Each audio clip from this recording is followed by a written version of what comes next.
again, sir? What do you have for us today? Yeah, my little. Props to you for the red bar too. Just saying. Hey, you betcha, you betcha, and thank you, Tony, too, because like now I know why I'm so ass backwards because I'm I'm right-brained, and I've been doing everything backwards. So I gotta stand on my head and do this eye thing. No, I'm kidding. Always fun to be with you guys. All right, I know we're on a tight schedule. So the visualization side, that was so awesome. I remember it just brought back a great memory looking up and to the left or the right, whichever. I can't remember. Anyway, when my kids were little, my daughter was in Acro Dance, and that's where they like do the pyramids to music, and it was competitions, and we lived in gyms.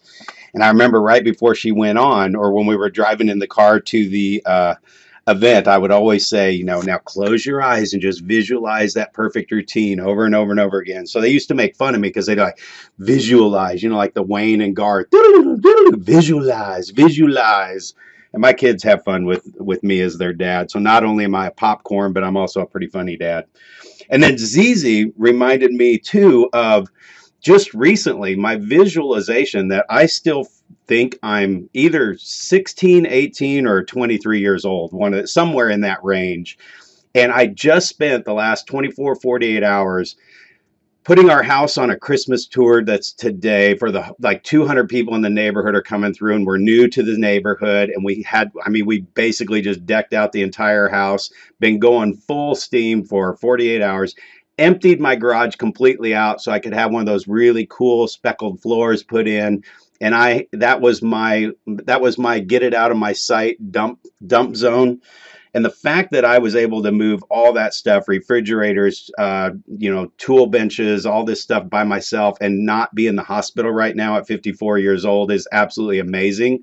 I mean, I got up the next morning, 4 a.m., or I'm right back to work because I just visualized that I'm 23 years old. My body thinks I'm 23. So I don't have all the aches and pains that have showed up. So now back to real quick, the vision into action. I have this ability to actually completely clearly see exactly what the end looks like, no matter what I'm focused on or whatever project. So what happens is it's that gap in between where we are today and making that visualization come true. And, Gerber just talks in my head to me all the time, and it's step one. What's step one? What's step two? What's step three?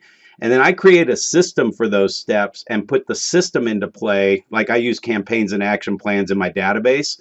I probably have more campaigns and action plans running on Brad Korn's contact record inside my database because I'll just create the series of events and reminders and checkpoints of where I should be, and I hit the start button. So it takes me, a couple minutes to set the plan up, hit the start button, and go. So I actually remind myself to feed the database every day, remind myself to do things through campaigns and action plans. So thanks for allowing me to share, guys. It's always fun hanging out with you guys. So thank you for your shares, Brad, every day. And I know you are a huge believer in follow up every day because I get your cards and stuff. So I love that you are consistent in all ways. Up next is Monica. I don't get your cards. Wait. I don't get your cards. It's coming by stork over to the ocean. I just say we have mail. I haven't gotten your address yet. I think you're afraid to give it to me. I might show up knocking on your doorstep. The truth comes out. The truth comes out. All right. Tony, let's talk about that before you go making plans. Yes. Anyway, Coach, I'm just joshing with you. I'm just playing with you. Stacy, back to you. I'm sorry to interrupt the flow. We have no time anyway. Yeah, anytime you guys give me all your addresses, I could show up at any time. So that's one way to get me there. Bye. I think, if I'm not mistaken, it's